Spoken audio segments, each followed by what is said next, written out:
Is your Google Play gift card giving you the silent treatment? Let's get that Google Play credit flowing with these troubleshooting steps. First, ensure the gift card is fully activated. Many retailers require activation at the point of purchase. If you received it as a gift and it's not working, kindly ask the giver to check if they activated it properly at the store. Next, carefully scratch off the foil covering the redemption code on the back. Use a coin gently to avoid damaging the numbers. Double check that you've entered the code correctly, paying close attention to similar looking characters like zeros and a letter or the number 1 and the letter L.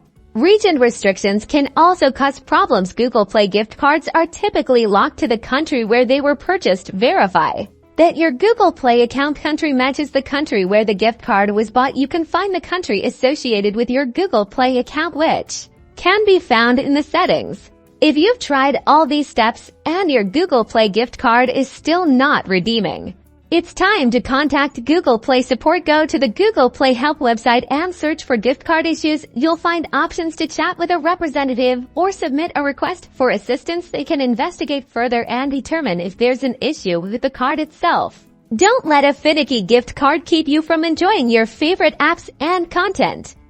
By following these simple steps, you'll be back to downloading in no time. Good luck and happy downloading!